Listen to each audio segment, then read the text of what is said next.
J'ai de la chance! J'ai de la chance! J'ai de la chance! J'ai de la chance! J'ai de la chance! J'ai de la chance! J'ai de la chance! J'ai de la chance! J'ai de la chance! J'ai de la chance! J'ai eu la chance de n'être déporté à Auschwitz qu'en 1944. Alors que le gouvernement allemand, en raison de la pénurie croissante de main-d'œuvre, avait déjà décidé d'allonger la moyenne de vie des prisonniers à éliminer. Améliorant sensiblement leurs conditions de vie et suspendant provisoirement les exécutions arbitraires individuelles. J'avais été fait prisonnier par la milice fasciste le 13 décembre 1943. J'avais 24 ans, peu de jugement, aucune expérience et une propension marquée, encouragée par le régime de ségrégation, que m'avait imposé 4 ans de loi raciale. À vivre dans un monde quasiment irréel. Peuplé d'honnêtes figures cartésiennes. D'amitié masculine sincère. Et d'amitié féminine inconsistante. Je cultivais, à part moi, un sentiment de révolte abstrait et modéré. À cette époque, on ne m'avait pas encore enseigné la doctrine que je devais plus tard apprendre si rapidement au lagueur, et selon laquelle le premier devoir de l'homme est de savoir utiliser les moyens appropriés pour arriver au but qu'il s'est prescrit. Le premier devoir de l'homme est de savoir utiliser les moyens appropriés pour arriver au but qu'il s'est prescrit.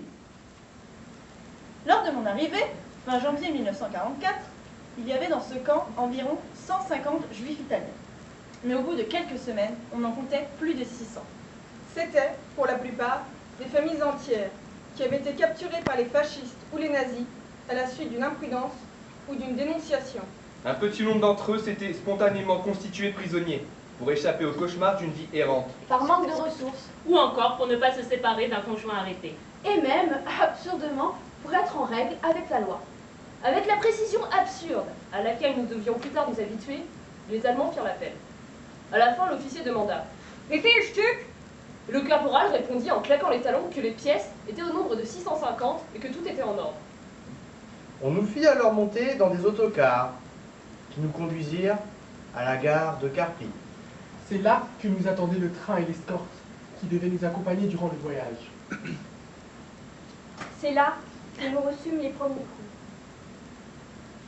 Et la chose fut si inattendue, si insensée, que nous n'éprouvâmes nulle douleur, ni dans le corps, ni dans l'âme, mais seulement une profonde stupeur. Comment pouvait-on frapper un homme sans colère? Tout baignait dans un silence d'aquarium, de scènes vues en rêve.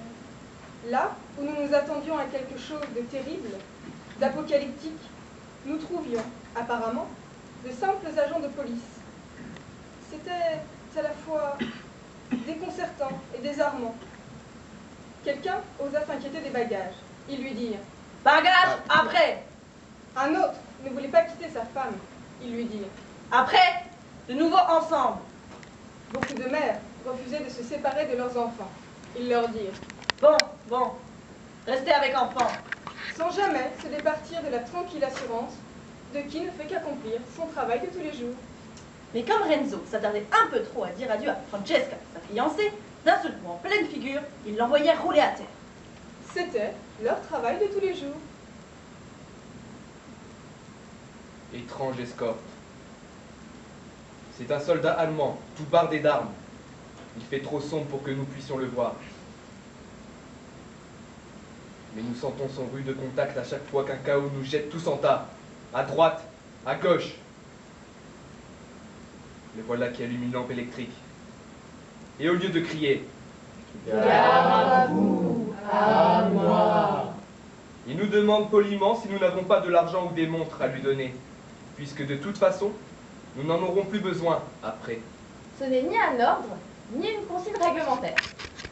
On voit bien que c'est une petite initiative personnelle de notre cher Charon. Le procédé éveille en nous la colère et le rire et un étrange soulagement.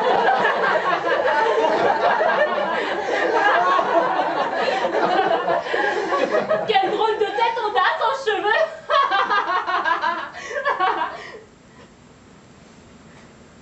Pour le moment, nous sommes nus, parce que nous attendons la douche et la désinfection qui auront lieu tout de suite après le réveil.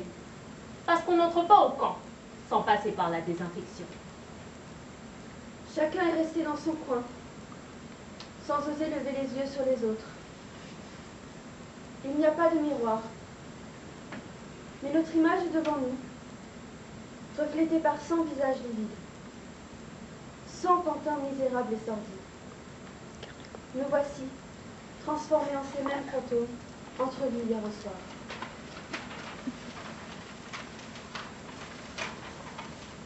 Qu'on imagine, maintenant, un homme privé non seulement de ce qu'il aime, Mais de sa maison, de ses habitudes, De ses vêtements! De tout, enfin! Littéralement de tout ce qu'il possède! ce sera un homme vide, Réduit à la souffrance et aux besoins. Dénué de tout discernement, oublié de toute dignité. Car il n'est pas rare, quand on a tout perdu, de se perdre soi-même, Ce sera un homme.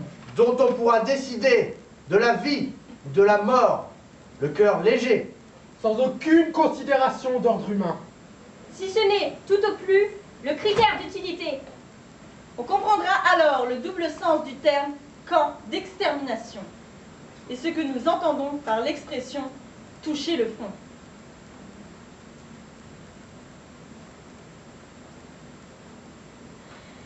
Helfling. J'ai appris que je suis un Helfling. Mon nom est 174 517. Nous avons été baptisés et aussi longtemps que nous vivrons, nous porterons cette marque tatouée sur le bras gauche. L'opération a été assez peu douloureuse et extrêmement rapide. On nous a fait mettre en rang par ordre alphabétique. Et puis on nous a fait défiler un par un devant un habit de fonctionnaire muni d'une sorte de poinçon à aiguille. Il semble bien que ce soit là une véritable initiation. Ce n'est qu'en montrant le numéro qu'on a droit au pain et à la soupe. Il nous a fallu bien des jours et bon nombre de gifles et de coups de poing pour nous habituer à montrer rapidement notre numéro, afin de ne pas ralentir les opérations de distribution des vivres. Et il nous a fallu des semaines et des mois pour en reconnaître le son en allemand. Et pendant plusieurs jours, lorsqu'un vieux réflexe me pousse à regarder l'heure à mon poignet, une ironique substitution lui fait trouver mon nouveau nom. Ce numéro, gravé sous la peau, en signe de hache. Mais il y a bien d'autres choses encore que nous avons apprises, plus ou moins rapidement, selon le caractère de chacun.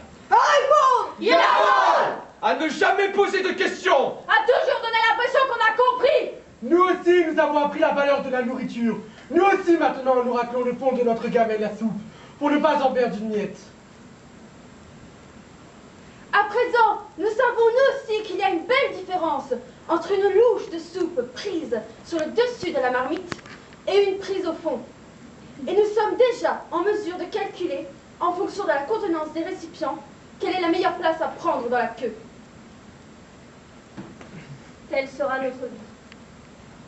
Chaque jour, selon le rythme établi, Ausrücken et Einrücken, Sortir. Et rentrer. Dormir et manger.